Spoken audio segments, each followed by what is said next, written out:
জাকুব 3 অধ্যায় 5 আৰু 6 এইদৰে জিভাও অতি ক্ষুদ্ৰ অংগ, সেইদৰে জিভাও অতি ক্ষুদ্ৰ অংগ, বেছি ডাঙৰ নহয়, কিন্তু মহাদৰ্পৰ কথা কয়। কিন্তু সাংঘাতিক বস্তু, ডেঞ্জাৰ জিনিস হয়।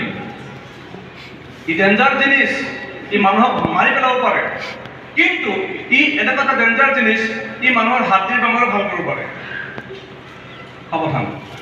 চোৱা কিমান অলপ দিয়ে, কিমান ডাঙৰ হাবি ফুৰে। এখন হাবি জ্বলাবলৈ এক ডাম্পাৰ মেজকাঠি নালাগে। এখন হাবি জ্বলাবলৈ এক ডাম্পাৰ চলাই কাঠি নালাগে, এটাই কাঠি। এখন ঘৰ জ্বলাবলৈ আপোনাৰ এটা শব্দই কাফি, যিটো শব্দত আপোনাৰ গোটেই ঘৰখন জ্বলি যাব পাৰে। বাইবেলে কৈছে জিভাও অগ্নিস্বৰূপ, জিভাখন জুইৰ নিচিনা বুলি কৈছে। আমাৰ অংগ প্ৰত্যংগবোৰৰ মাজত জিভা অধৰ্মময় জগতস্বৰূপ। আৰু জিভাখন এখন পৃথিৱী বুলি কৈছে, পৃথিৱী জগত। এইখন এখন দেখাতহে সৰু, চাইজটো বহুত সৰু, বহুত বেলেগ বস্তু দেই। নাই আপোনালোকে ভাবে না নাভাবে? কমতি নেকি আৰু ইয়াত বাহাদুৰি? সেয়ে গোটেই শৰীৰক কলংকিত কৰে। গোটেই শৰীৰটোক মানে লেতেৰা পেতেৰা কৰিবৰ কাৰণে ই জিভাখনে কাফি।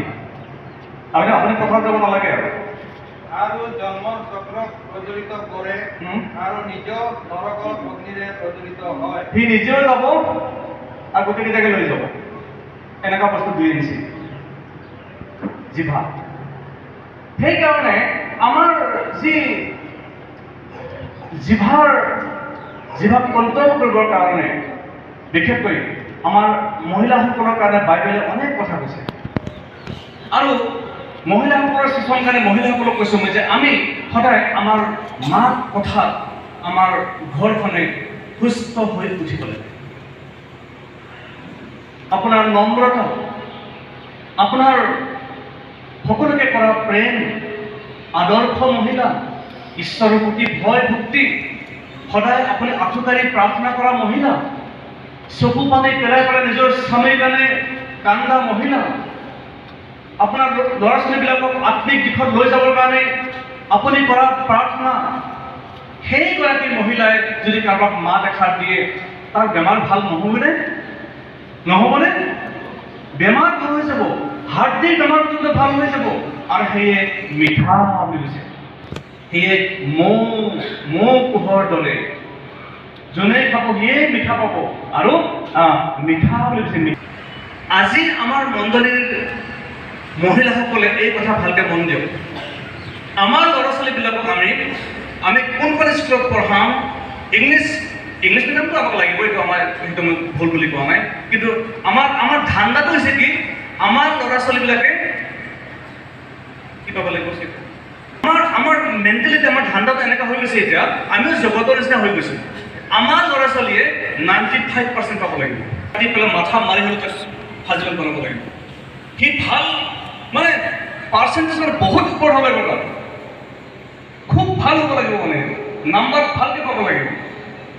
মানে আমি এইটোক গুৰুত্ব দিছোঁ বেছি, এইটোক গুৰুত্ব দিব নালাগে বুলি মই কোৱা নাই, কিন্তু আমি গুৰুত্বটো আমি দিব লাগে। ক'ত আমি দিছোঁ ক'ত?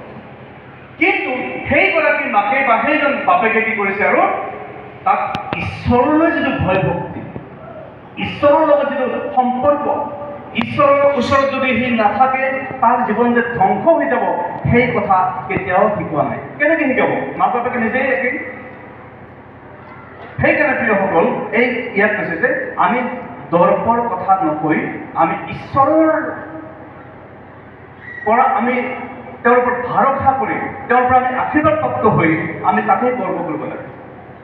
আমি বেলেগ কথাত গৰ্ব কৰি একো লাভ নাই। এয়া চব দুদিনীয়া। এই পৃথিৱীত পাৰ্মানেণ্ট কিবা আছেনে?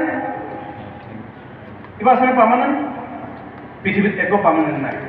আমি যাব লাগিব, অলপ দিন পিছত আমি যাব লাগিব। পৃথিৱীৰ আমি একো লৈ যাব নোৱাৰিম। কিন্তু আমি আমাৰ ল'ৰা ছোৱালীৰ কাৰণে ভৱিষ্যত, আমি আমাৰ ল'ৰা ছোৱালীৰ কাৰণে ভৱিষ্যত চিন্তা কৰোঁ, বেয়া কথা নহয়।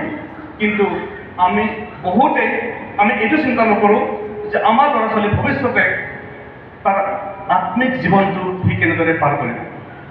সেইদৰে আমি মাথা মাৰা নাই, আমি মাথা মাৰিছোঁ বেলেগত। আৰু সেইকাৰণে এই জিভাই এই কথাবিলাক কৈ থাকে দৰ্প অহংকাৰ কৈ থাকে। আৰু সেইকাৰণে বাইবেলত কৈছে যে তোমালোকে দুষ্কৰ্ম মানে ঈশ্বৰৰ লগত নাথাকি,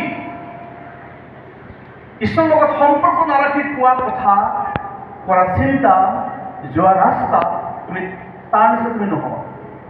কাৰণ আপুনি এগৰাকী বেলেগ মহিলা, আপুনি আশীৰ্বাদপ্ৰাপ্ত মহিলা, আপুনি আপোনাৰ ঘৰখনক আপুনি ধৰি ৰাখিব লাগিব। আপুনি প্ৰাৰ্থনা কৰে নে ৰাতিপুৱা? আপুনি ৰাতিপুৱা প্ৰাৰ্থনা কৰিছে ৰাতিপুৱা নেকি? ৰ'ব, মোক ক'ব নালাগে। কোনোবা যদি মোক কৈ দিয়ে ওচৰত পঢ়াজনী হয়তো তেওঁ নাই কৰা, তেওঁ লাজ পাব পাৰে। সেইকাৰণে অপেনলি কোনো ক'ব নালাগে। কিন্তু এটা প্ৰশ্ন সুধিছোঁ, আপুনি ৰাতিপুৱা উঠি আঁঠুকাঢ়ি প্ৰাৰ্থনা কৰিলে নাই? নিজৰ স্বামীৰ কাৰণে, নিজৰ সন্তানৰ কাৰণে, নিজৰ মণ্ডলীৰ কাৰণে, শিক্ষকবিলাকৰ কাৰণে, ডিপেণ্ড কৰি তাৰ কাৰণে আপুনি প্ৰাৰ্থনা কৰিছিলে আজি? ৰ'ব, ক'ব নালাগে।